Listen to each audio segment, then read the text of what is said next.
Hello everyone, my name is Luis. Thanks for coming today. You're welcome. So, I want to start off with a question, okay? Who here cares about the environment in the world? Alright, that's three of you, that's good. Alright, that's good. For those of you who didn't raise your hand, that's also okay. All of you are entitled to your own opinion. See, the thing is, some people don't care about the world because they simply don't know what's going on. They don't know that there's changes happening right now. So I'm here today to inform you guys on what's going on out there. All right? Any questions so far? No? No. All right, good. All right, so you guys all have heard of climate change, right? Mm-hmm. You guys have heard of it? All right, well, I'm gonna tell you what it is. I was looking at the EPA website. Don't ask me what it stands for because I can't remember because I'm on the spot. But anyways, you guys are supposed to laugh. I'm just kidding. Oh. All right, so I was just looking at the website and pretty much, so the sun is sending all this heat to the earth and it goes through the atmosphere, gets to the earth absorbs it all. However, heat rises, so it goes back up. And it doesn't go all the way back up to the sun because it gets trapped in the atmosphere.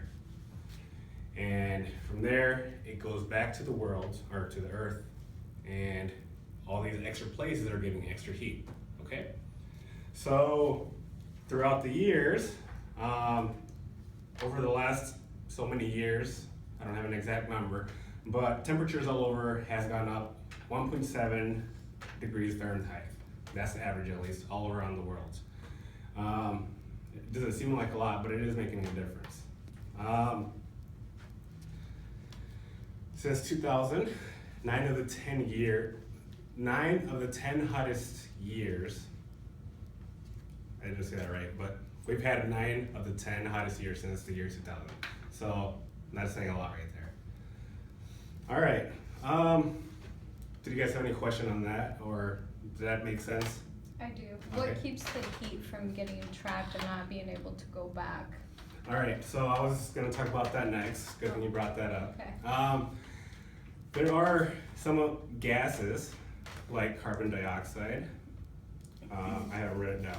Carbon dioxide, methane, nitrous oxide, and there were some other ones that I didn't want to write down because I didn't know much about them. But I want to focus on those three. So these gases are contributing to the greenhouse effect. The greenhouse effect is the whole, the heat getting stuck here on Earth. That's called the greenhouse effect. And those gases are contributing to that. CO2 is up there because we're burning up fossil fuels.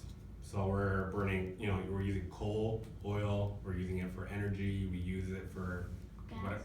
Yes, we use it for, we use it everywhere, okay? Now, methane. A lot of people don't know this, but methane is a gas that's produced.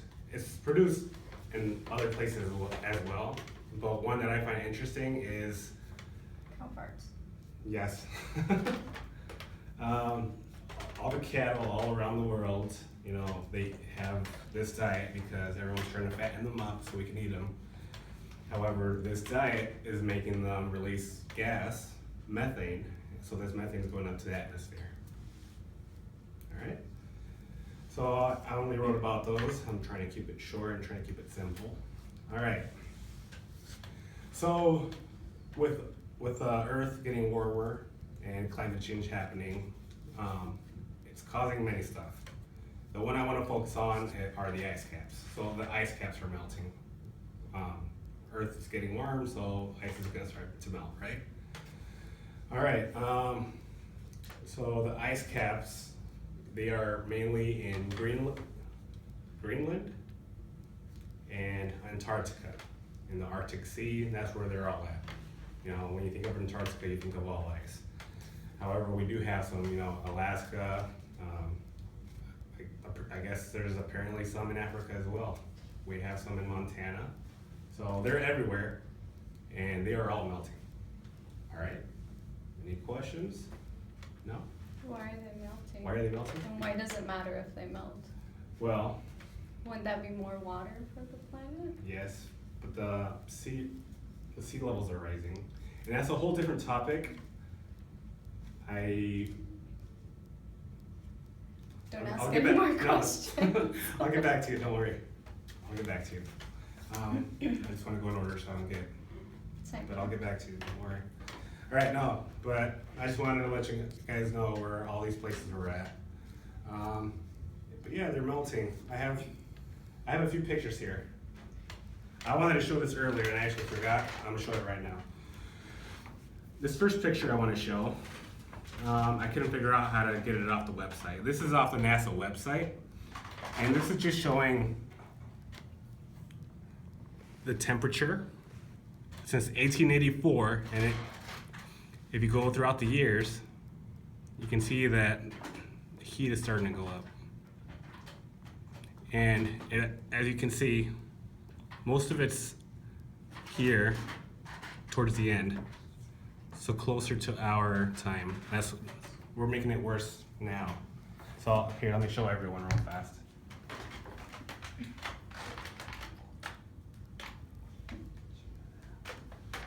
All right, so you can see that it's starting to get warm. Did you guys see it? Yeah. Yeah. Okay. All right. That's over a span of how many years?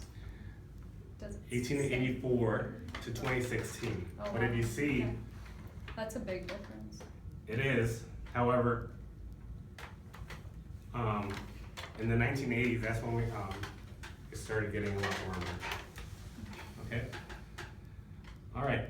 So the next picture I want to show are the ice caps itself. This is a satellite picture. The first picture over here, I'll show it to everyone,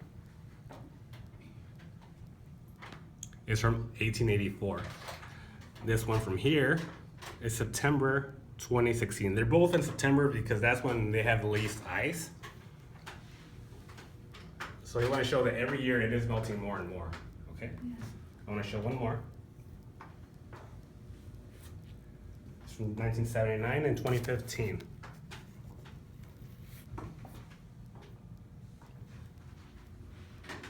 All right. So I just want to show you guys that it is happening. All right.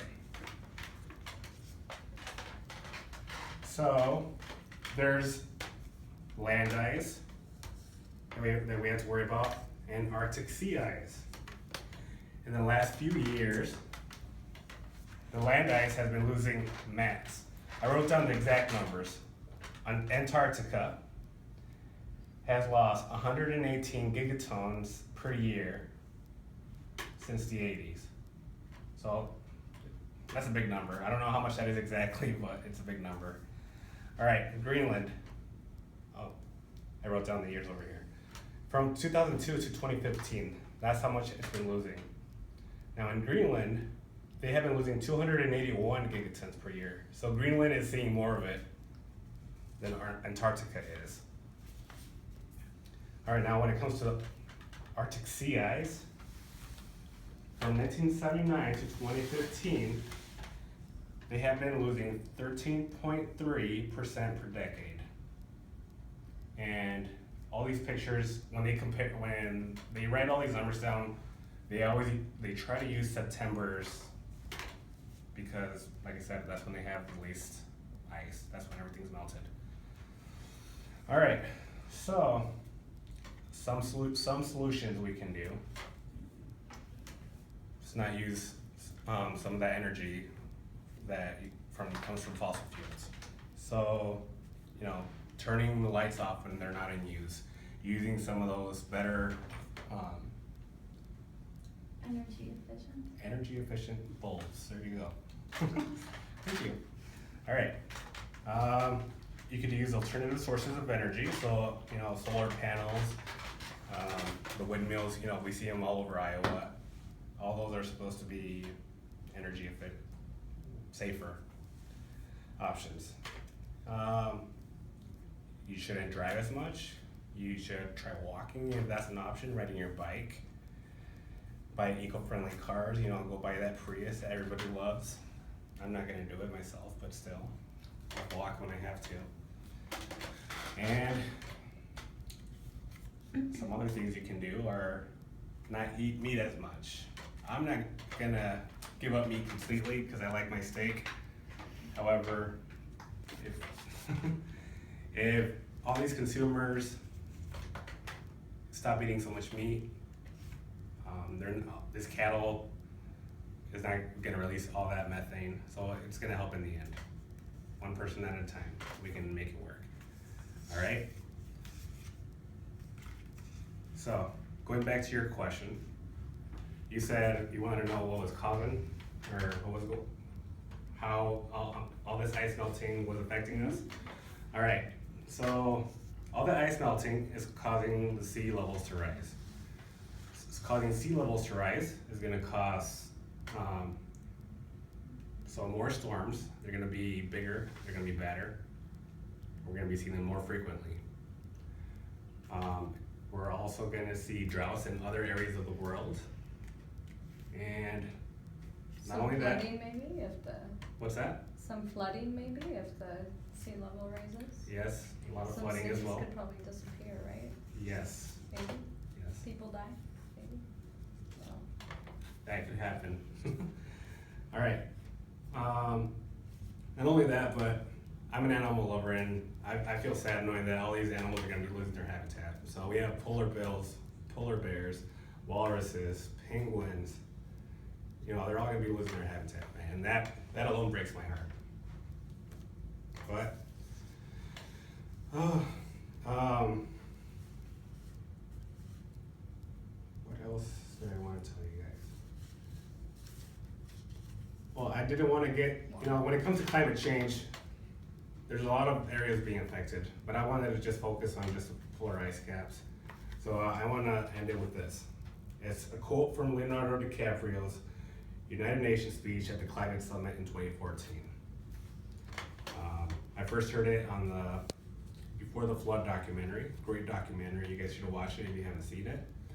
It goes a lot more in depth, and it talks. You'll hear a lot more stuff on there. But all right, the quote goes, "You are the last best hope of Earth. We ask you to protect it, or we and all living things we cherish our history." I think that's a very powerful quote. I liked it, so I wanted to talk about it.